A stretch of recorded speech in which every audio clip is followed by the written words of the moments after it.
this is the One Game podcast. This is our third edition, I believe, and we in the past have usually done this with just Omar, Bex and myself, but we're absolutely delighted to have Si Bayliff with us today. I've chatted with Si quite a few times about trying to get him on. His agent wasn't that keen for the fee that we were willing to give previously, but absolutely delighted to have you on now. And the reason why we thought it was a great time to have one of our first guests on was just because of the fantastic work that you've done in the sports space generally, but obviously with your incredible and growing female football roster as well. And so what we wanted just to talk on and touch on today was the sort of macro picture of what you've seen in terms of the evolution of the men's and women's game, because I think you have a unique perspective on that, bearing in mind the fantastic players from right across the women's and men's game, and also doing some little bit of crystal ball gazing as to where things have come from and where things might be going to. So before we get into the detail, and you know I'm a geek and like the detail, if you can maybe just give us a couple of minutes or even longer, Si, just on your journey into the agency sphere, and then obviously into the work that you do across the men's and women's game, and then I'll let the experts ask the real questions. No, thank you. So thanks for the warm welcome. I appreciate it, Tad. I know we've been talking about this for a long time. I guess by way of a bit of background, without making anyone nod off too quickly, I was a Loughborough student. I played rugby representatively when shirts were baggy, and I was about 15 kilos heavier than I am now. So I came very much from a performance background, and my family were all sports people. My sister was an international hockey player, so I grew up in an environment where I just loved sport. And if I couldn't do it professionally myself, and I realised pretty quickly that perhaps I wasn't going to be quite good enough to make that last step. And back then, you know, we're talking over 3 decades ago, you got a couple of £100 to get your head kicked in, and that wasn't really a career. And so I decided pretty quickly that I needed to pivot, and that was from a fairly stern conversation with my old man, who said, look, you're going to be a rugby development officer if you're not careful when you're 28 years old, and I'm not sure that's what you want to do. So I effectively knew that I wanted to work in sport, and so that was my complete focus. And so I left uni, graduated, went to New Zealand, played some rugby in New Zealand for a season, which I loved, and that was certainly eye-opening, that's for sure. And then on my way back, I stopped into Australia and I ended up spending nearly a year in Australia, because I walked in off the street at IMG, and I begged for a job. And the receptionist looked at me like I had 2 heads, like, who is this bloody Pommy? And at the same time, that morning, a chap called David Gingell walked into the office, who was considered the leading agent in Australia at the time. And he said, yeah, that's pretty ballsy, you can come and work for me unpaid for a month, let's see what you got. And so I literally was below the T-boy. I did everything. I was willing to do absolutely anything just to understand and learn about the industry. And all it did is it just was like a positive poison. I just fell in love, and I knew that it was my destiny to work in the industry. And so, long story short, I came back to the UK and sent my CV out. Back then, we're talking kind of 95, 96, and sent my CV out to a bunch of agencies. And again, there was a real raft of designs. There was the Octagons of the world, and there was the one-man bands with brick-sized mobile phones that I didn't really appreciate, to be honest with you. And I got politely told to bugger off by everyone, including IMG, and I had a really nice reference from them when I left, but they said no, we're not interested. And so it's probably because you were Australian and not Kiwi, right? Yeah, maybe, quite possibly. Quite possibly. And so I was due to go in a different direction. I basically had a postgrad place held at Nottingham Medical School to do medicine, and thank goodness I didn't do that, because I'm not smart enough and don't have the memory for it, having married a doctor. And just before I was due to go and do that, I got a call from an agent, a chap called Tony Stevens, who was considered one of the best agents around at the time. He only had 5 clients, had David Platt, Michael Owen, Alan Shearer, Dwight York and David Beckham.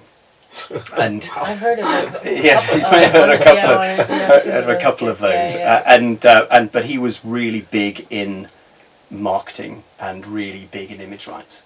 And in fact, he was the architect of the very first image rights contract in the Premier League for David Beckham at Man United. And so I got a job with him, and I worked very closely with him, and it was a real privilege, to be honest, to operate at the really sharp ends of football, and so I was fortunate to work in very, very thin air with those types of players and that kind of talent. And I then did my agent's license and then helped the business grow, and we added Jamie Redknapp, Robbie Keane, Jonathan Woodgate and Jermaine Defoe.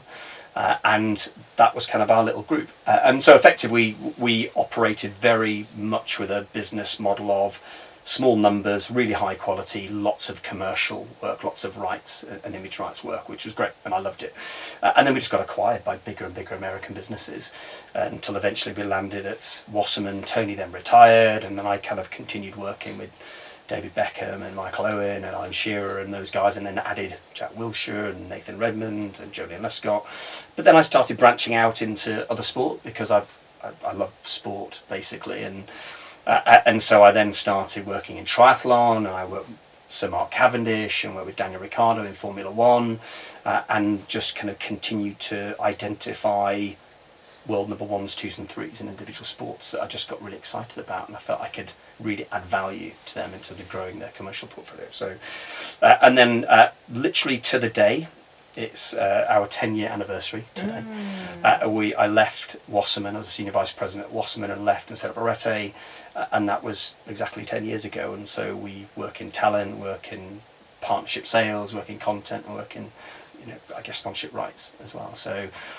And from the women's perspective, I grew up getting beaten up by an older sister who was very, very competitive, and so I've always been a real advocate and really an evangelist of women's sport. And I don't think there's enough female executives in the sports industry, because the ones I've come across are bloody impressive, and I think there should be more of them. And so 4 years ago, I said, right, to my team, we need to work in women's football. I think it's going to be really exciting. I think some really brilliant talent in the space, and commercially I think it's going to be a really amazing place to work over the coming years. And so we went from a standing start. Ruby Mace was our first client, and she was at Arsenal, now at Leicester, and now a Lioness, and then we just grew from there basically. But we're very much with the raison d'etre of small numbers, high quality of players, and just working really hard commercially to build out their portfolio. So that's me. So I apologise for gassing on, but that's that's how I come to sit here. And so I feel it's a real privilege to work in the industry every day. I absolutely love it. I pinch myself that I'm actually paying myself to do this, to be honest with you. So congrats on your 10 years too. No, thank you. That's amazing. Thank you. No, it's been a journey. It's been a journey. Dan knows most of the ins and outs, that's for sure. But I also know as well, I almost feel quite sentimental about it, because I remember when you first moved, and then I moved to Sheridan's almost 10 years ago now, so it was the summer, and one of the first meetings in the Century Club I remember taking when I moved to Sheridan's was chatting with you and hearing all about the adventure and the nervousness of moving a place, starting something brand new, and that ARETÉ journey has been the most incredible journey for you in so many, must have been the most incredible journey for you in so many ways. And stepping out into the unknown, risk taking, I'm sure is part of your DNA actually, and that has to be being an agent especially as well. It is, very much so. Somebody once said to me, maybe it was my dad actually, that said, you're going to work twice as hard and earn half as much. And I think actually I've worked 4 times as hard and earned about a quarter as much, to be honest with you. But it's been an amazing journey. I've absolutely loved it, and I get to meet people like you guys. So I think the industry has got some great people in it. It really has. And I think over time, definitely, what happens is that the wheat gets separated from the chaff, and the people that are good operators continue to thrive and survive well in the industry. And it's a village, right? We work in a village that you keep coming into contact with people that you like working with or you respect. And I've worked with you a fair bit. Nathan Redmond's contract at Southampton, you guys had a big part to play in. And so and I've done a lot of stuff with Dan, and so you just like working with people that you like, right? So it's some job. It's some job. So in preparation for the podcast, and we sort of did on a bit of an email chain, Omar, you actually, if you remember the questions, absolutely do. I'm not putting you on the spot now. We had some interesting stuff from around the performance side, from around strategy side, and around image rights and general marketing. I'll leave it to you, Omar, which sort of direction you think might be worthwhile just to ruck size. Well, I thought it was really interesting, obviously, with your particularly commercial rights background. There's a big emphasis in the women's game compared to the men's game of being a lioness, and once you're a lioness, suddenly your profile grows. Are you kind of interested in what does that look like from a player perspective? What does it look like from a brand perspective? Like how does the industry respond to a player getting their cap and then maybe establishing themselves in the team? Like how valuable is that to a player? Yeah, I think it's, from a player's perspective, obviously it's the panacea, right? Getting into the Lionesses is what they all dream and work for and aim for, and rightly so. I think Lionesses have built themselves into an absolutely brilliant team with a brilliant profile. They're delivering performance-wise. Okay, they've had a little bit of a couple of ups and downs over the last 12 months, but fundamentally, they've got the nation behind them, and that is amazing, absolutely amazing. And what I do think happens very quickly is that the girls, once they're in the Lionesses, there's like an awareness that they are now just commercially more viable and more fertile, for want of a better word, and they talk. Like, the girls talk all the time about it, and they talk at the training ground, they talk in the dressing room, and that is really interesting. And what I've seen happen is that all of a sudden we have a player, like take Ruby Mace as a great example, very, very talented defensive midfielder. She's broken into the Lionesses. She's a smaller club with great respect to Leicester, but is technically seen as very good and unique in that defensive midfield role. But gets 10 million views on TikTok posts, and don't ask me about TikTok. I'm a dinosaur. I don't understand that sort of stuff. But she's very aware now that she's in the Lionesses. She's like, okay, will I now be attracting more brands? Will there be more conversations about me? And the answer to that is absolutely yes. It's that will be happening for sure. And from my perspective, I think that it's extremely exciting, and I think the girls they're a bit more savvy. I was talking about it with my wife over the weekend, which is, I think the guys have been so washed away with infamy of the Premier League that actually they're just getting a commercial that just doesn't mean anything to them anymore that much, because they're just earning so much money through their playing contracts. To the girls, it's still very much a badge of honour. I've made it. This is now a mark of status, and I think that's what I see very differently in the women's game, and the level of the deals are phenomenal compared to like their playing contracts. Absolutely phenomenal, and great. They deserve it. I think it's, if I was a brand and I had a choice, I would go after a female footballer, because I just think they are more believable, they're more relatable. I think that they're more trustworthy, and I think that is congratulations to all the women that are out there playing football, because I think they created that inertia. And so I guess getting into the Euros squad this summer is such a big thing. Yeah, massively. We've got a couple of deals that actually are simply dependent on the girls getting into that squad. I was going to ask that exactly, because I think we see the issue with fandom in general and how to build fandom, and we do see a big spike with the big tournaments and then a big massive drop off, which obviously the league now, the WPLL and Nikki Doucette and her team are trying very hard to work against, to try to continue the growth so that it looks more like a steady trajectory. But in terms of, such a good point, in terms of the commercial deals, how vital are those big tournaments versus just, you're in the Lionesses squad, you're playing Europa League or whatever. I think that the industry isn't mature enough yet to be able to just do a deal with a women's footballer. We're not there. We're definitely not there.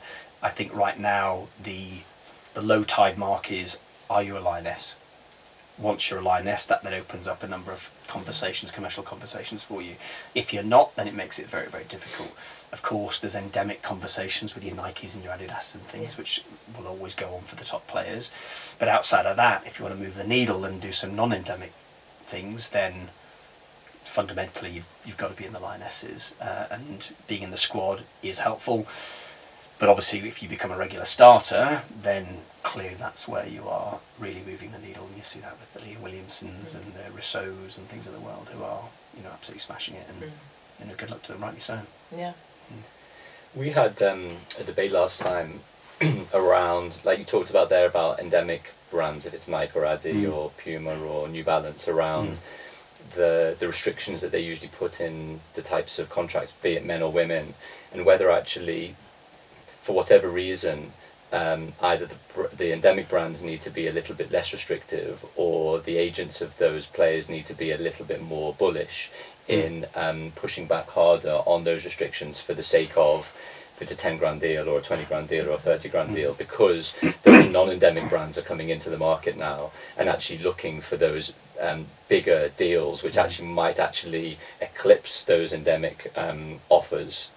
But those girls are so restricted in what they can do because of their boot brand that it actually causes a problem. Have you thought about that in different ways and how you mitigate against those types of points? Yeah, massively. I totally agree with what you said.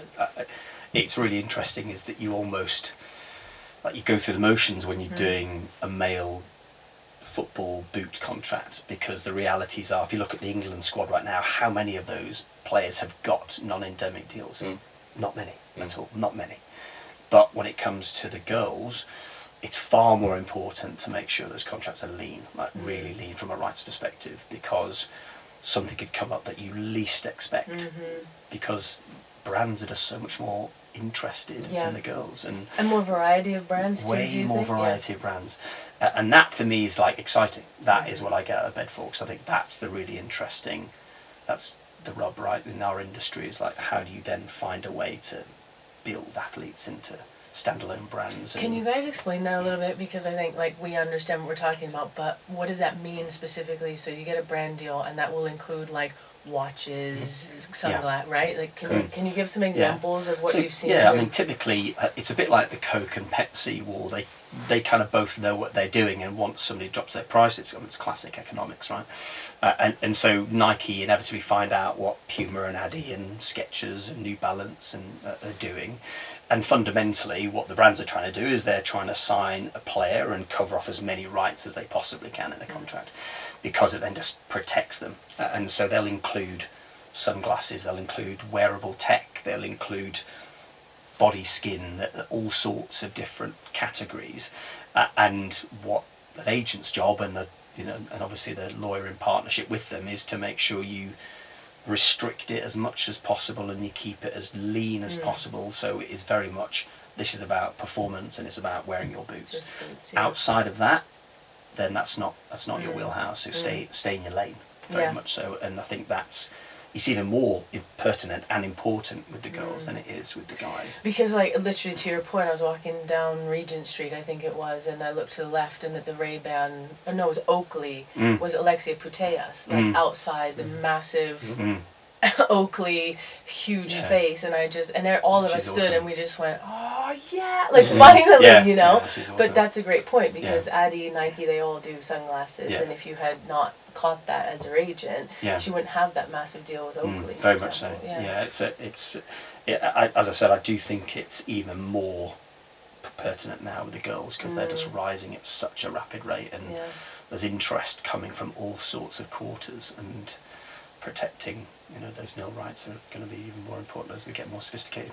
And you raise a good point, actually, because it just got me thinking about a deal that we revolved a while back, which was Millie Bright and her deal with a bra manufacturer. And we were thinking about that from just the difference, obviously, between a male and a female perspective. Is I hadn't really thought about it until 2 or 3 years ago, to think about what are we carving out from the endemic brand. Are we actually saying that Nike can do, or Adidas or Puma can do, the type of supportive bra that is actually what is needed for women and girls to be able to feel that actually they are they're feeling comfortable in what they're wearing? Just the same issue with shorts and colours of shorts for periods and stuff back in the socks, and socks as well. Otherwise, a major problem in football, the grip socks. Correct, exactly. So I was thinking about Millie stuff with bra and how actually you're thinking about actually pieces of clothing now, not necessarily about sectors and categories of commercial stuff, which is now becoming quite important. That's so interesting. Yeah, because you have the sports bra and then you have the everyday bra. Sure. Yeah, that's so interesting. And if you could make a commercial argument to the brand, say, well, Never thought about that. You're paying lip service to a sports bra. Now we have a specialist that just makes, they're a global brand that just makes sports bras. You can't tell me that you're delivering more performance than they are, because this is their area of expertise. And it's quite an interesting argument to have, that is for sure. You speak about, obviously, totally appreciating the men's game because they're earning so much from their base salaries that the kind of commercial stuff becomes less relevant. I mean, are we a long way away from that reaching the case in the women's game where they're earning enough from their clubs, whatever they get from Lionesses, etc.? Is that a long way off? Is it still going to be, over the next 5-10 years, commercial stuff's important, or are we seeing a big increase in the salaries as well?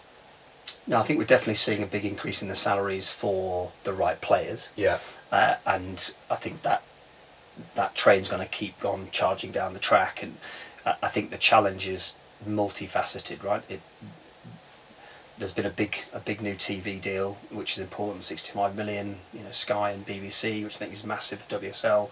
But I think fundamentally, the women's clubs, there's only a handful of them that are really making decent revenue, and that's Barcelona, it's Chelsea, and surprisingly Man City sits a little bit further lower down the list, Arsenal, and Real Madrid.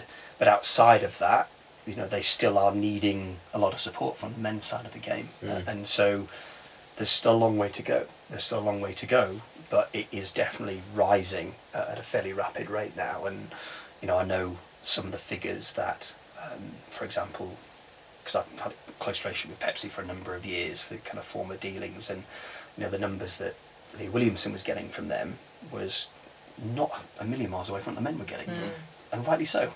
But it's a significant number. It's a significant number. And not only that, is the profile that she gets from that, the intangible value. Of being sat next to Neymar or Messi. Absolutely. Pepsi, And that's a commercial deal. And that's amazing, right? That's absolutely amazing. Yeah, That's I worked a lot with them early on when I was at Copa. But I think it's really interesting what your question, Omar, because I'm seeing the same.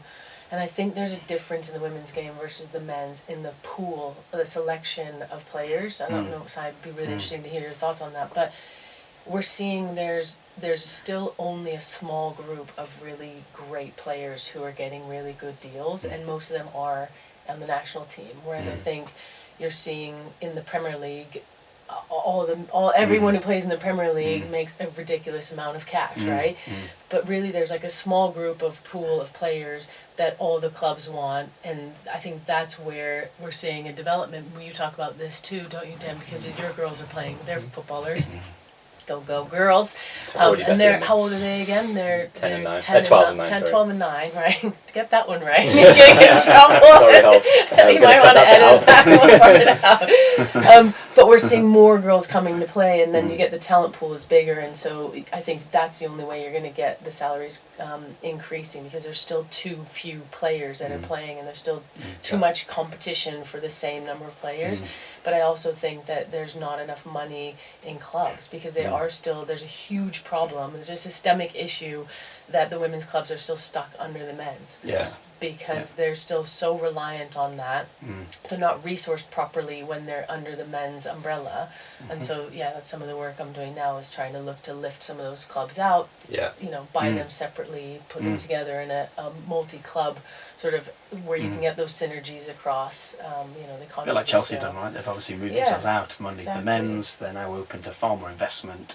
Brands that may have not been interested when they're sitting under the men's may go, do you know what, that is absolutely perfect for me now. And you can't do it. You can't do it if it's all connected to the men's. And even the brand, the brand of Chelsea, it's a good example of, well, I may not want to come in as a brand and support both the men's and the women's, but if there's a really clear, definitive proposition just for the women's team and female players, you are attracting potentially completely different brands. And also there's a halo effect from on the field, right? And right now Chelsea could win 4 trophies. Women's could win 4 trophies. The men's side, they're not looking so good, and they've been going through a period of inconsistency, right? And so they've kind of lost their way a little bit. Whereas Chelsea women have absolutely got a very, very clear identity of who they are and what they stand for and what they could go on to achieve. So I totally get why they've done it, and it's smart. Because I mean, if I was on the women's side of things, I'd want some separation, and I think that gives you your identity, right? And which I think is a big thing. Your comment got me thinking about, because the fact you're across, as you say, different sports, and so men's football, if you're to get nerdery about it, if you're to plot kind of distribution of salaries, it'd be quite flat, right? So the top players earn a lot, it doesn't drop off that quickly. Women's football probably drops off very quickly. Does, but that's true in a lot of sports, particularly individual sports. If you're in cycling, or if you're in tennis, or if you're in... Yeah, massively so. Yeah, and it'd just be interesting. I guess that's part of the reason why you're trying to target in those kind of sports where it drops off quickly. It's the top 2 or 3, and trying to really kind of serve them well. Very much so. Yeah, very much so. You're absolutely right, and I think it's definitely trending upwards. Of course, I'm going to say that, but I think it is picking up momentum on the women's side for sure. You're seeing salaries go up, but I definitely think there are different classes within the WSL. You know, there are clubs that are spending not a great deal, and there's clubs that are spending a great deal, and we need to be careful that the rich don't get richer and the poor get poorer, and then there really is a problem. And then there's a grassroots problem, and you're feeding into quality that's coming in, and Chelsea just go off down the road with Arsenal, and they're in the distance, and it makes it anti-competitive as well. So I also think that agents that represent female players have a responsibility to make sure that, you know, when that opportunity comes in, or they go and get it, it comes across their desk, that they don't just get excited and take the first thing that comes in, because they've got a responsibility to the industry to make sure they're not underselling and just driving the price and value of the girls down. Yeah, it's important to understand the value of your client, and that has a far-reaching effect on, you know, in the women's space. How do you measure that? How do you measure the value? Sorry to put you on the spot. No, it's a really... You have a couple geeks next to you. Yeah, no, that's for another podcast. I've got a really interesting view on it. Because it must have to do with like media and reach, all and sorts of stuff. You need we use industry. You need the industry. You need some tools. To get better. You need some tools as well as but they're only like the guides that you put on in the bowling alley lane, right? There's like bump the ball around, and there's a range there, you know. But fundamentally, it's just experience as well, knowing the brand, knowing the industry, knowing the sector, knowing the category, knowing the profile of the girl.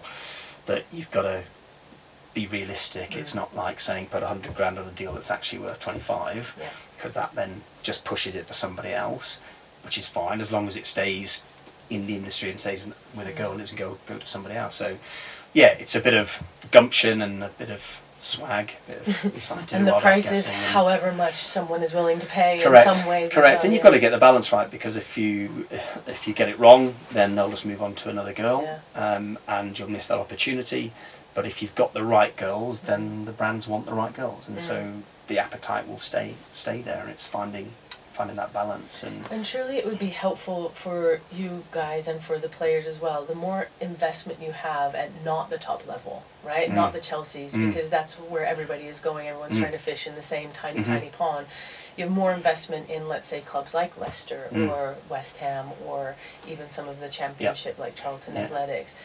More investment into those means that they're going to be better players, means that, you know, there's going to be more interest for fans, which means that it's going to drive the broadcast values up, and broadcasters are going to be more interested in more games, because it's not just Chelsea winning everything. So there's more, like you use the word jeopardy quite a lot, Omar, which I like. I stole that one from you, but more jeopardy in the leagues. And so I guess the more investment you get at sort of the mid to lower level tiers, the better it is, I guess. For very much so. The concentric circles of gain, right? Everyone needs to be gaining. It can't just be the top ones that are doing that, and it's tricky, because already we've seen a number of top foreign players come in to the bigger clubs, and that then becomes a challenge for young English players. And like Caldente, basically, who plays.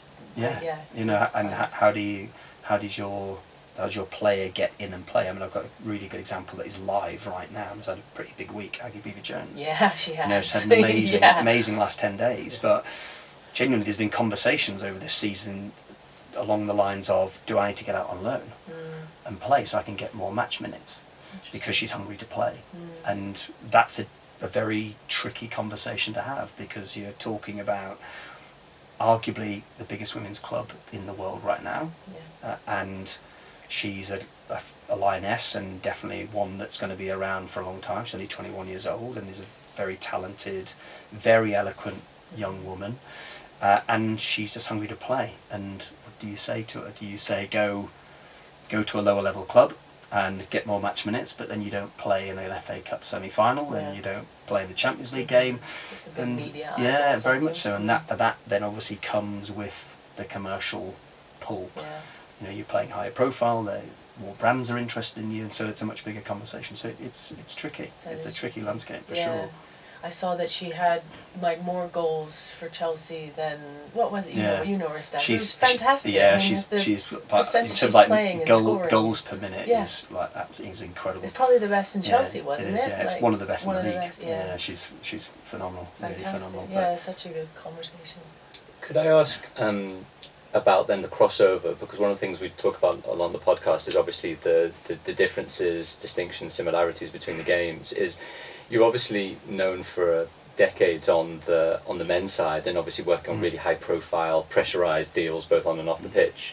How did you feel then that when you made that strategic move into the women's game 4 or 5 years ago, and then started recruiting, and now you're in it and doing some great deals and involved in a lot of those conversations, that you firstly could use those skills learnt in the men's game positively, and then also adjust what the messaging, the nuances of the women's game in for particular and different reasons? You obviously have a team around you to be able to do it, but ultimately you're still a football agent wanting to get the best deal for your client both on and off the pitch. How are things the same and how are things different, if there's a very easy that's a way to really say? good question. I think it's the view that I take on the women's side is that I'm very fortunate to have worked at the level that I have done, and on the number of deals that I have done, and the experiences that I have, that I try and let me get this right. I think it's sounding wrong. I try and support the clubs as much as I. Got to have those relationships. I need to get the best of my client. Fundamentally, that is the most important thing. But also, a lot of the people that I come across in the women's game, with greatest respect, don't have the same experience that I've had. And so trying to help them understand how we move the game forward together. I used an example in email to you about image rights. We recently did a deal for a young England youth player who's playing at a championship, a top championship club, and for the first time ever I saw an image rights clause in a contract in this championship club. And when I challenged it and said, kind of talk me through this, just so I can help understand what you're trying to achieve here, they said, well, we don't really know, we just thought we put it in so we could just so we could get it. Okay, it's not going to quite work like that, but really good try. And then just having a conversation about image rights and what they're trying to do, and helping them understand that from a player's perspective and an agent's perspective what their optics will be.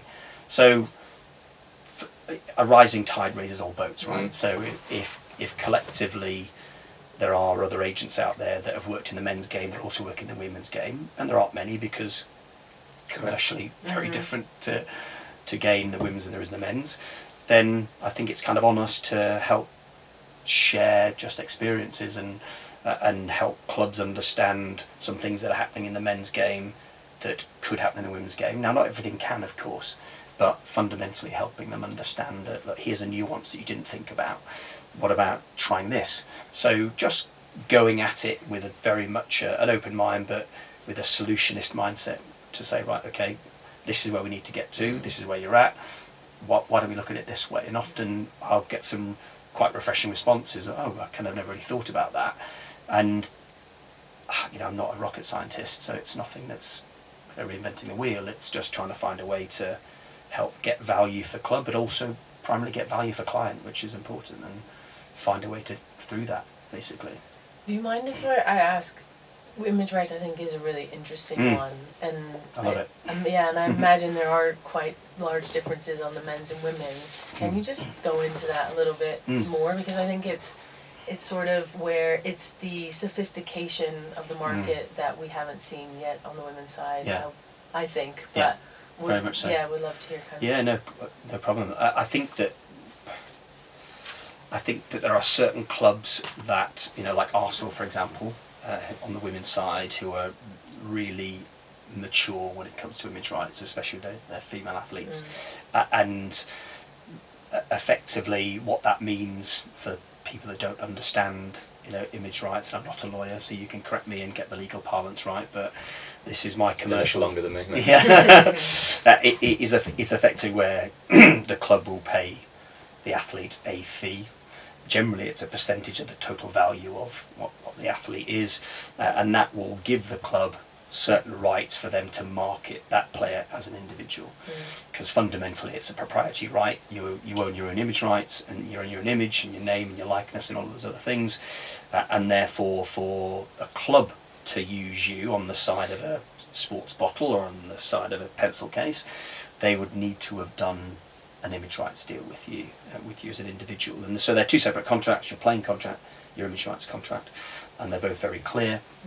Salaries paid monthly, image rights generally are quarterly, but part of that image rights deal is there's often more negotiating in an image rights deal than there is an actual playing contract, because of the details that are really key. And so somebody like Leah Williamson, I imagine, will have a very complicated image rights contract, because she's England captain, she's incredibly marketable, super eloquent, a brilliant athlete, and I imagine a lot of brands would like to do deals with her directly. And Arsenal would also have partners at the club that would want to use Leah.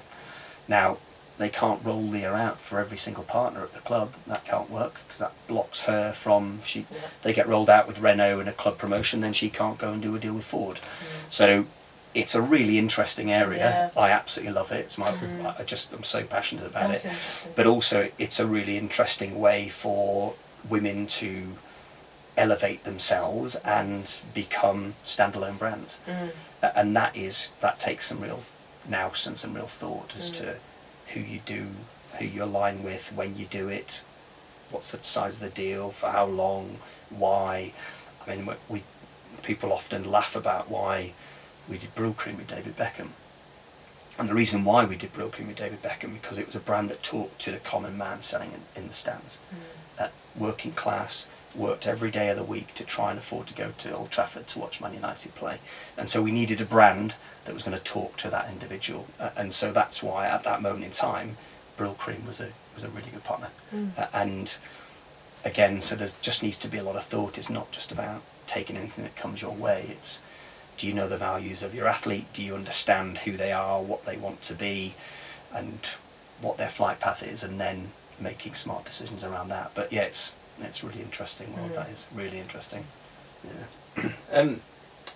Changing topic a little bit, we're obviously speaking here about the potential and growth of women's sport. I'm kind of interested in where women's sport sits for you as an agency, as a priority, because there's different segments of sport that are growing. You look at some of the earning opportunities that golfers now have at Live, or you look at cricketers now with the franchise circuit, or we're going to see greater commercialisation around things like triathletes and cyclists, etc., and new formats, etc. So how, again, if you're prioritising a small number of athletes, how do you begin to prioritise women's football relative to these other things?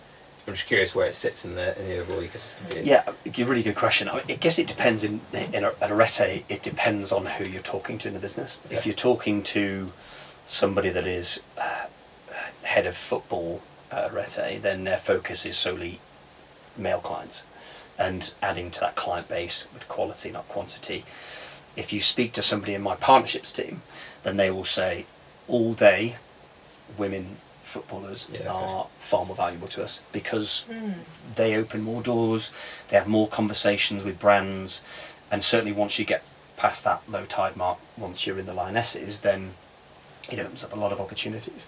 And what we will often do as an agency is to get a bit more interest, to get a bit more momentum. We will often bundle the girls together. So 2 or 3 girls in sort of almost like sounds crude, but almost like a package. Yeah, like a conglomerate. Yeah, very much so. Yeah. And because we think there's like some real shared value there, that they all have very interesting stories. And we are, I mean, fundamentally, agents we're storytellers. That's Yeah, what we are. We're totally. storytellers. And so how do we get a combination of those girls together that is really powerful? So, for example, we have often, very recently, we put Kiara Keating with Jess Naz at Spurs and Ruby Mace.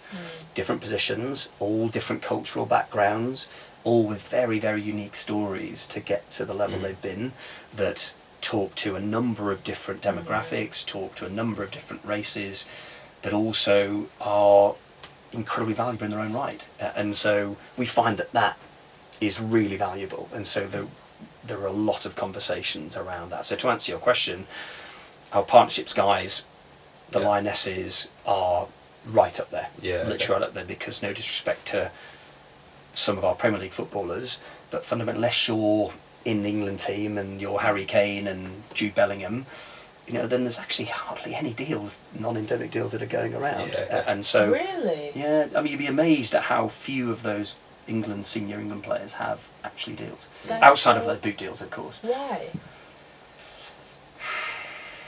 Brand values? I think so. Boring? I think that's a bit of that. I think it's also just been done. Yeah. I think it's just been done, unless you are like, Ronaldo and Messi and Bellingham Who are level. always going to bring in. They're always going to be doing the millions of Burberrys fans, and things like that, which is great, and I love seeing those things happen. I just think fundamentally we're just overwhelmed with male players, and we've heard the stories before. And what I think is really interesting about the girls is that it's new news. Yeah. They're new stories.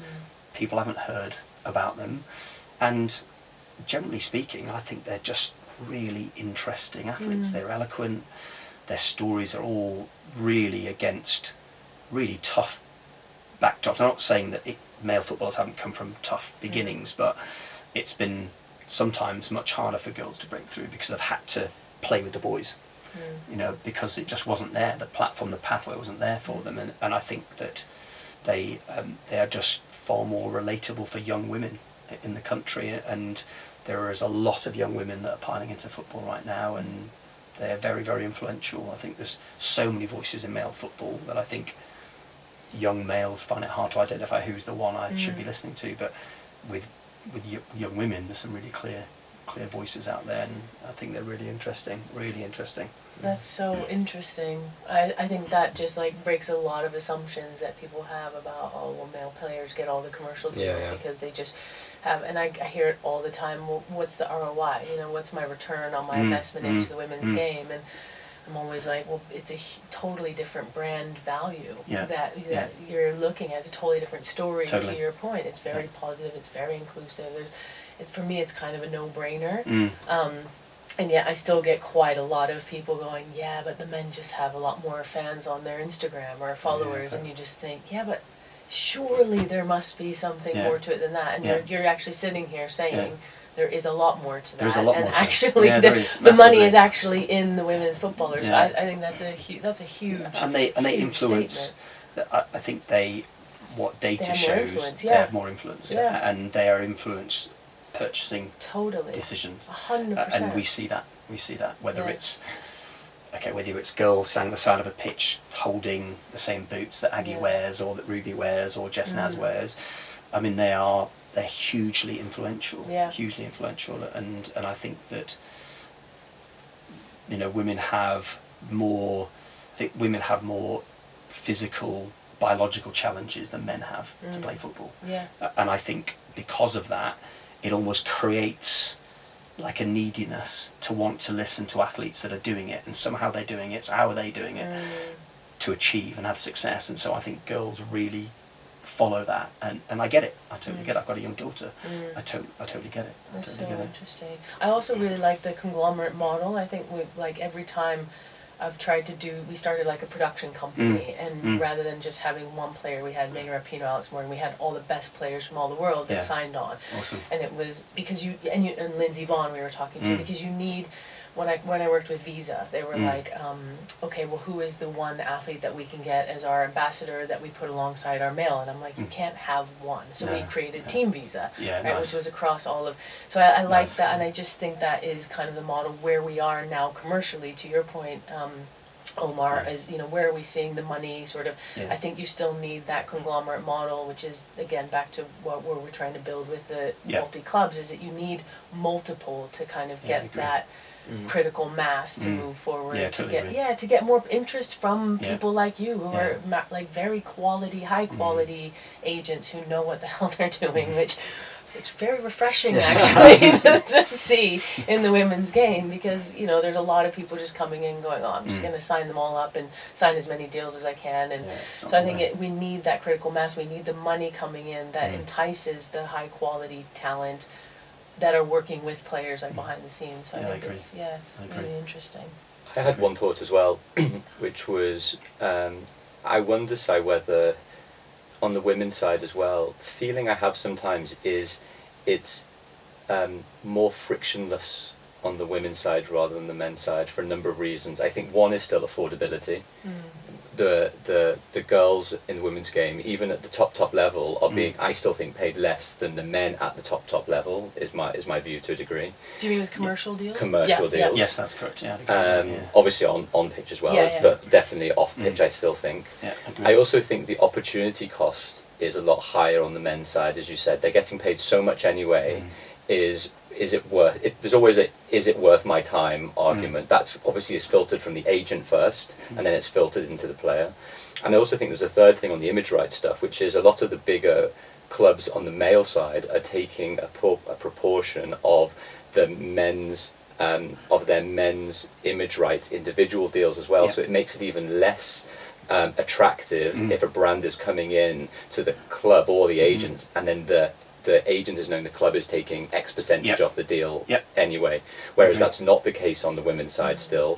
So I sometimes think this frictionful or frictionless approach, which is I think a lot of brands are starting to come to the realization on some deals that it is easier and potentially more straightforward to be able to go to the women's side, not for any tick box exercise or otherwise, but actually because regardless of the metrics and the marketing and the numbers, that actually being able to get to the right agents that are working with the right girls is actually a bit more straightforward perhaps. Yeah, I totally agree with that. I totally agree. And what's interesting is that I've got friends obviously that work at clubs and are on the kind of player brand side, I guess sparring partners on the other side of the fence, and that one of the challenges they always say they have on the men's side is explaining to a player that you're making this appearance for a club sponsor.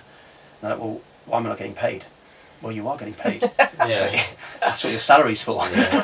It's we have 50% of your image rights, and this is what we're using it for. And they just have a real challenge getting over that. Whereas, I think you're absolutely right. I think it's a lot easier with the girls, and I think also I've had some brilliant male footballers, and I've got some really good friends in the game, so I'm not talking ill of them, but I do think that there is an element of preciousness around male footballers. Like, I'll give you a really good example. That was a very PC way of saying Yeah, that. You could have to. been a bit more honest if you wanted. No, I've been there. I understand. I've been there. I've had the cancellation when I'm standing on the chute. Like, where are you? I've had that a few times. Brill cream. David Beckham turned up with his head shaved.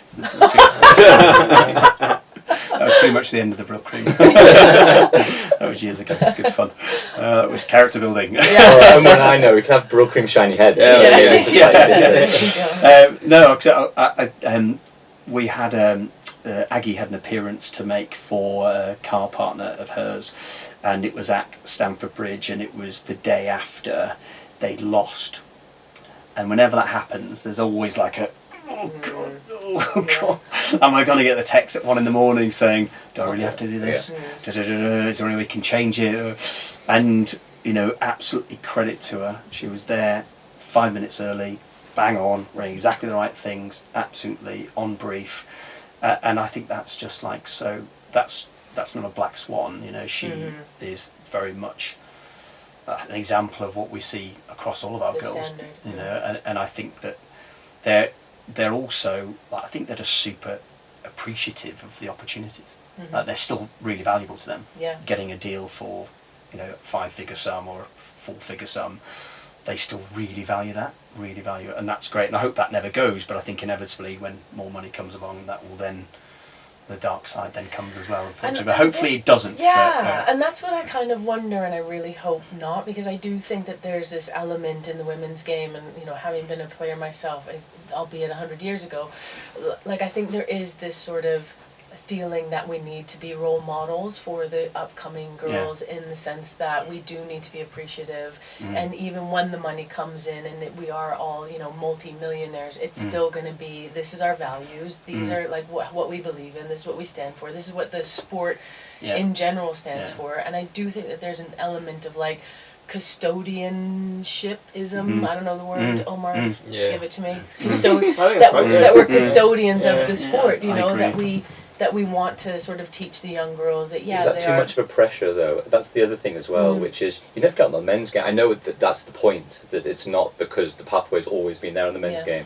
But there must be something of it weighing heavy on the shoulders of a lot of legacy female players and the current crop and the newest crops. It's almost like, not only do we have to play and be brilliant footballers, but we have this responsibility to be able to talk eloquently about our experiences and to encourage the next gen, which is absolutely fine.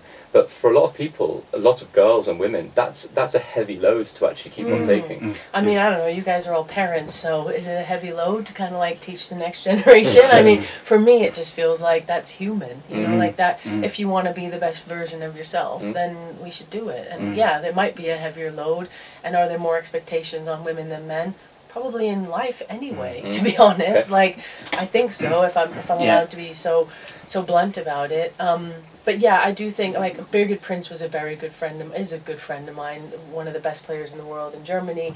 She just wanted to play. Like, when there were girls that were coming up and saying, can we have your autograph? She was like, no, this is my private time. And she had no problem sort of saying that. And I think, some people were like, oh, you need to always take autographs. So I get your point, Dan. And I don't disagree with you. I also just think there needs to be, I think, a better standard for male players and people who are role models for young kids to do better. And I think that the women's game does that very well, and I'm quite proud of it. So on that, Bex, it's interesting. What I notice, and it's just a personal view, is that in the men's game, because obviously it's been around for a long time, it's really well established, and it's a very polished, very impressive moving machine, that there is a fan player chasm. Right, you can't contact the men at all. They come out of the changing room, they walk around the pitch, they go into the private car park, and they're gone. What is so nice about women's football right now is that the players are really touchable. At the end of the game, they're there on the side of a pitch. You go to Kings Meadow to watch Chelsea. Literally, they could play at Stamford Bridge, but they choose to have Kings Meadow, which I think, by the way, is I know that brings some financial strain to them, because if they could put 60,000 at Stamford Bridge, that's a far better business model, right? But that's also part of the beauty of the women's game, is that little girls and boys are there watching and saying, can I get your autograph, can I touch you, can I get a picture, and the girls grab a camera and they take a selfie with the players. That is what's beautiful. And brilliant that Arsenal have got the league attendance record at a club match, but also you've got to be careful with what that comes with, because it then starts to create that chasm, and I think we've got to be careful that we get that balance right. And it's not easy. I don't run a club, right, so I'm not looking at the balance sheet going, bloody hell, we need to generate another 5 million from gate receipts, which I get completely, that argument, but also commercially what makes it so special is that it is such a touchable, and I think that then talks to your point of, because they're so contactable, you always feel like you are a guardian of the sport, and I think that is what's really amazing about it. Really amazing. And I think, to your point, it is how have they been able to fill Emirates Stadium so quickly is because they do have such a great connection with the fans, and how have they got that connection? By playing probably at Bournemouth quite often. And actually that is like one of the, getting personal here, but it is how I met my partner, because she has a son who was 11 at the time.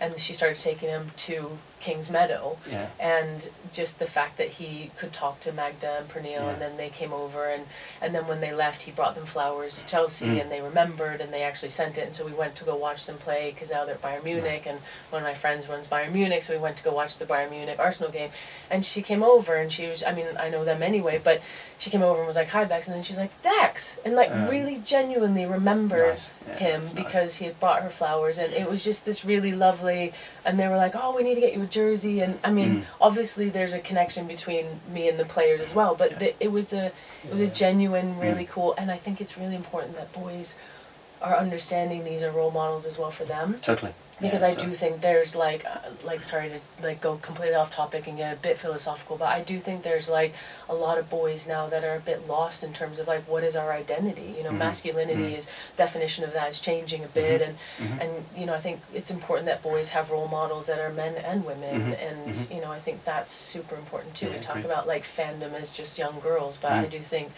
that like boys being in an inclusive space where, you know, no racism, no like homophobia, just everyone kind of enjoying all different age groups, I think it's really important as well. So I think the growing that fan base in a really natural way. There's always a commercial element to it, right? If you're the chief exec of Arsenal, you're saying, "Hang on a minute, playing at Boreham Wood's not going to cut it. It just not can't. forever, is it? But maybe finding that right balance is such a good point. It does feel though, I mean, reflecting on the other side, it feels like a failure of the men's game in some ways as well, right? That's because it's, you know, 60, well, tens of thousands of people have been attending stadium with men's players going back decades and decades, and that it feels like the connection's been lost. Feel like you know, you can go back to the 60s or 70s. I'm not saying they were the good old days, but there was more of a connection between the players. So it's probably something that the men's game, again, we talk about lessons the men's game, we always talk about lessons the women's game should be taking or not be taking from the men's game. Either way, that's a lesson the men's should be thinking very much about. so. And it didn't always used to be that way. One of my like resounding memories as a kid is that I'm a Liverpool fan and a Carlisle United fan. I'm from Carlisle United. I'm from Cumbria. I'm from the Lake District. So they're two closest clubs. Wait, so one plays a bit more football than the other one. I'll let you work out which one is. You're literally number one in the football league, and I don't know if you asked the moment. Exactly. Omar, how do you know that? I can't remember Morecambe and them especially. Look at he's unbelievable. You're an encyclopedia. Nothing we're proud of. But in the 1986 season, my dad and I went home and away for every single game for Liverpool, and really, really strong memories. But one thing I remember clearly is that you could get to the grounds early, and you could get to the players' car park. So you could actually get to where the players, and you could get autographs by the car. And I've got hundreds of pictures of that happening. And it was amazing for me. It was I loved it, and I still got really powerful memories. But the one thing that sticks with me most is, and I think this is when it started to change. I went to Tottenham, and I got into the players' car. But it wasn't like I was getting in, like you could just walk around. And I went up to Ray Clements, showing my age now, I'm 50 this year. And I went up to Ray Clements and said, "Look, do you mind if I have an autograph, please?" And he said, "No, don't give autographs before a match." And I was a kid, right? I was like, okay. And to this day, like, it has burned me to this day. Because he played for Liverpool, and I was like, Ray Clements, legend. And she shunned me. And shortly after that, you were stopped from going into the players' car park. And that was the connection I had with players. That was the only chance I had, was to go into the car park, politely ask for a signature, and get on my way. And that then stopped, and all of a sudden there was security, and you couldn't do it. And then I was like, now I'm just watching a match. I'm not connecting with any personalities there. And it started then to come in, and that was, I remember it really, really clearly. And shortly after that, you then stopped being allowed to get into players' car parks. And it stuck with me for the rest of my life for the wrong reasons. I thought you were going to say 30 years later he asked you to be his agent. No, in fact, I don't sign your contracts. I refuse. No, it wasn't I know you want me to sign this contract for you, but I will not. Sadly, it wasn't that. But yeah, I think that's the thing that is the connection with the players that is a big thing we lose sight of sometimes. Which is, I wonder, to Omar's point about what makes the women's game great, and the elements that I, as a newer convert to watching a lot of women's football, find really good. One of them is exactly that point, the accessibility point. The other thing that I think is one of the strongest points of the women's game is the interaction between players and the referee. And I hadn't really appreciated until you see the strength of feeling in the men's game, which is, you know, they're swearing every other word at the ref, and the ref just sort of grims and bears it. And I've got a whole theory around how the ref cam may actually make quite a big difference at the elite level, never mind grassroots level, because I think everything starts at elite level and filters down to grassroots. 7-year-olds swearing on a Sunday morning. Correct, exactly. It's unbelievable. So I think it's got to start at that elite level. But I think the other thing is that there's a whole thing that the women's game do so much better, which is it's got so much better self-control. Like, it goes both ways. The referees are able to explain very clearly, even if there's a mistake or otherwise. But you saw it a few weeks ago where it was United scored a great goal against City that was disallowed. I'm trying to remember which way around it was now. The ref blew up a little bit too early on the goal, and the players were severely pissed, but then got over it very quickly. Like, that would have been a 3-minute berating, all the players going to the ref, doing all the rest of it, and the ref was like, it's done, we're going to continue on. And so I just think there's a lot that the male game can sometimes take from the female game, but even more importantly, the things that really separate out and make it more attractive for lots of different ways, and that fits into the same for the stands and everything like that, is something that really shouldn't be lost, and I find very refreshing about going to those games and seeing. So anyway, it's a purity. I think it's more, for me, it's about purity. I think the women's game is just a bit more, it's more pure. I'm not saying that men's is impure, but it's just a bit more pure. The connection is cleaner, it's much more binary. It's not, I don't mean in terms of technical ability, I just mean as in, like, as an experience. It's a purer experience, I think. Interesting. I'm so glad you brought up the referee point, because you know, I work with the referees here with the PGMOL and with the UEFA referees, and it was a topic that when I first got to FIFA was like the first door I knocked on was like, guys. So I was in the Olympics in 2012, and I had the worst referee in my entire career. Like, how do we fix this? Because it's clearly not that, you know, women can't referee. It's just there's clearly not enough resources in certain continents, et cetera, et cetera. But I think that it's such a big point for me in terms of the culture of the actual 90 minutes, because when you go to a men's game, like, I hear more swearing and more homophobic slurs, and just it's really gross. Like, I just really don't enjoy it. I love football. I love watching men's football, but I don't enjoy the live experience anymore. And I do think that there's a big difference between that and the women's game, and I do think a lot of it is the referee. And you always look at, like, the comparison to rugby, right? So you played Si, so, you know, yes sir, yes ma'am, okay, it's just the captains that are speaking, whatever the ref, or what are they called? They call it ref. I was like, umpire? No, that's baseball. Where's it coming from? You know, whatever they say is like, they completely could totally disagree, but they accept it. And I just think there's a culture that is so different on the women's side. And interestingly enough, I think because of that, we haven't allowed beer in stadia for men's, because they can't handle their, you know, they get all totally out of control in it, the emotions and what we've seen. Whereas on the women's, they're trialing beer in stadia. And I think it's like, because there's a trust that, you know, we trust you as fans, because we know that you're going to also self-regulate a bit, because, you know, we do get some male fans coming in from the men's football fans, male and female, coming into the women's game with that type of, let's say, poor behavior, and I do see a lot of self-regulation of other fans going, we're not having that, you know, and I think I do agree that I think the referee, if you think about their role, right, they have two jobs. One is the safety and health of the players, and two is to uphold the laws of the game, to make sure it's being played fairly. So why are we yelling at them?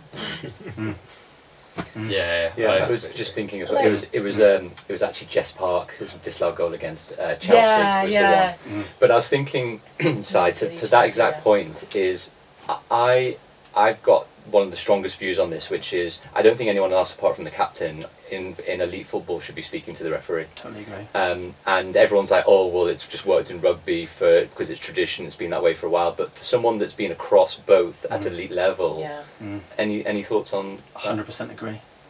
Yeah, 100% agree. And it's the same. I coach Roslyn Park under sixes rugby, Yeah. and What's the back chat like there? Yeah, zero, Zero. zero Well back done. chat. Yeah. Well done. That's to the coaches, that's to the referees, and so it starts at grassroots. Yes. And you don't hear any swearing when you're watching like the pros play, and absolutely work. It's a really clear line of communication, right? The captain can talk to the referee, can approach the referee knows that's okay. Yeah.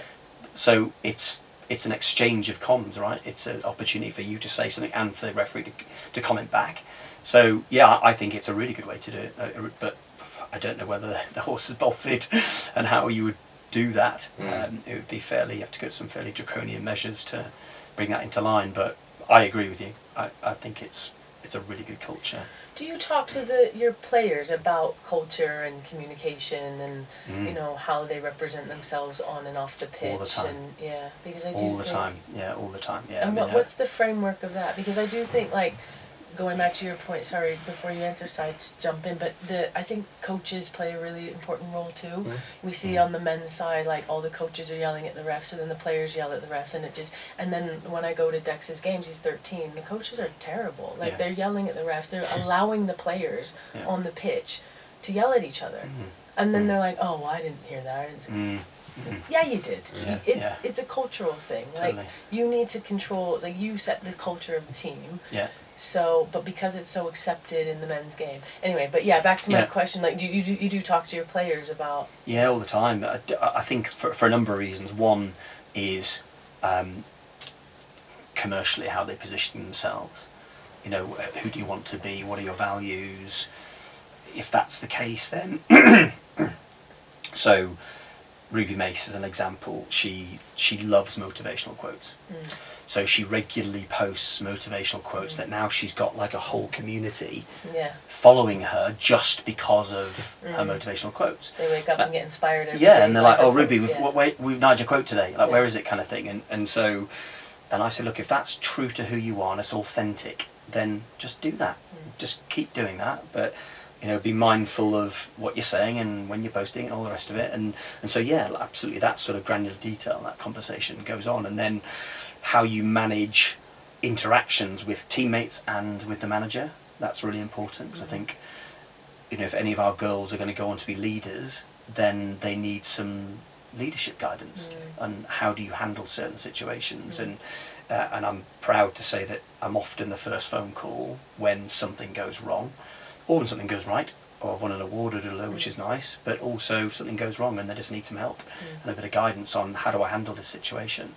I've been dropped, or this has happened, or that's happened. And I think a big part of helping them understand who they are is understanding just more senior conversations and mature conversations that we're all used to having, but they're just not. And so yeah, it's a big part of how you handle those situations. How do you handle the pressure? You know, how do you position yourself amongst the team dynamic? You know, do you say something, do you not say something? When you get sent off, what do you do? All of those things. What do you post? When do you post it? You know, you've been injured. Aggie getting sent off when she first got a red card, which on loan at Everton. Her literal world imploded at that moment in time, and like she calls you, she's in tears, and she just needs help. Like, what do you do? I've been there before. Absolutely been there before. I remember Michael Owen getting sent off for the first time. Put him on the phone to Alan Shearer, who said, "This is what you need to go and do this." Brilliant. And so these are young people, right, that are in a really high pressured cauldron, and they just need help and they need guidance sometimes on lots of areas of their life, whether it's performance or commercial or just general day to day. And so yeah, there's a lot of that narrative that goes on. It's really important. Do you see, I mean, I guess you imagine it's probably maybe similar in the women's and the men's game, but do you see a lot of agents who you feel are sort of pushing players in wrong directions, and more on the women's, less on the men's? Yeah, absolutely. You see that, you do see that, for sure.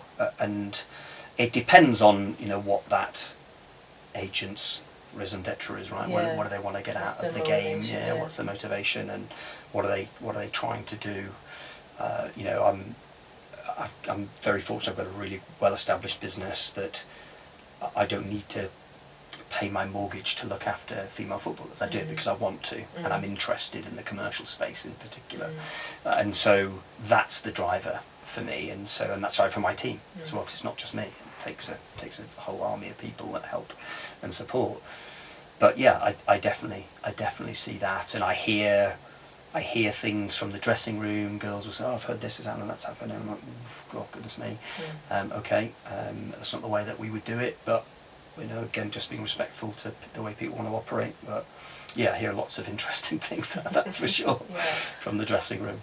The girls talk a lot. Yes, we do, Si. Talk a lot. More than the men, actually. Way more than the men. Way more than the men. I probably agree Sometimes with it's good, sometimes it's kind of not healthy. Yeah. That's for sure. You hear things that you just shouldn't be hearing, and then you have to manage that. But it's often quite interesting, that's for sure. I know Dan's next question. What's the most interesting thing you've heard in the locker room? No, I'm just kidding. I'm just kidding. Dan, go. You can say the inappropriate things. Trade stories. So we are, we've had a brilliant chat for over an hour now, and I'm conscious that everyone's going to go and do their day job, which is fantastic. Omar, anything before? I was just going to literally just ask your last question on future stuff, but I don't want to plagiarise what you probably say better as well. It was just two things. Maybe you can ask that question as we go. Yeah. But just as a link into that, which is, it seems, Si, on the women's football side, that ARETÉ has had a very strong, purposeful strategy around the players that you're targeting. Absolutely. So I was just noting down Ruby, Kiara, Jess, Aggie, and I've definitely missed some as well. And they are almost next-gen Lioness superstars. Yeah. So, bearing that in mind, and Omar's great question, which was around where do you see, obviously, the future of women's game, both commercially and performance-based, I wonder if have I answered your question already by suggesting that your approach has been to find the next superstars of the WSL and the Lionesses fulcrum squad in a way, and then put that long-term investment in to see then what can happen. Yeah, 100%. When I went into women's football, it was never for a quick fix. That wasn't the play at all. It was very much be in the sport, be established and be in it for a long time. And so my strategy to my team was very clear, which was, let's find the next wave of great young players. And that's not let's meet 30 and hope to sign 10. That's not how it works for us. And that means that we'll miss out on some players and we'll sign some players, and that's life. That's the way it goes in our industry. But very much we identified talent that were obviously talented and exciting players, but also marketable, seemed to be, when we did our due diligence, good humans, because that's important. What we don't need is headaches, because nobody wants that. And when we did that research, we identified a number of players that we felt we could really add value to, and Ruby, to her credit, took a leap of faith for us, because we didn't work in women's football. But we said, look, you're going to be our first, trust me, this is the journey we're going on. And her and her mum Paula believed in that, and then from there it went to Kiara and then to Jess, and then it kind of picked up momentum, and so we very much we identify those kind of best in class or best in position as the clients that work well for us, but it's very much the long-term play. Now, I met Leah Williamson. Her agent had dropped out of the industry, so and so she was looking for representation, and so she was actually the first player that I met randomly, and I met her at the Century Club with her mum, and long story short, she decided that her mum wanted to represent her, and she continued working with Jo Tung, who's excellent at what she does, and that was really insightful for me, because she almost would have been too big for where we were at that point in time. So when I reflected back on it, even though I was disappointed, there's also a bit of me that was a bit relieved, because Jo's a great operator doing the kind of PR and the comms piece, very, very good. I think it was more the football agent stuff that she wanted help with, and I thought, actually, I've got to be humble enough to know that I am a toddler in this space. And so 4 or 5 years ago, I didn't know what I know now, and so it would have been very I guess it'd have been very amateur advice I'd have been able to give her, and I didn't want to do that for somebody as big as her. So even though I wanted to sign her, actually it was a blessing in disguise that I didn't. But that then opened doors to a number of other people, and I told her and her mum that this is what we were going to do. I'm not sure they believe me, but hopefully they do now, because she's now obviously captain to a number of the girls, and brilliant player, and we're pleased that she's had the success she's had. But actually, fate worked in my favour.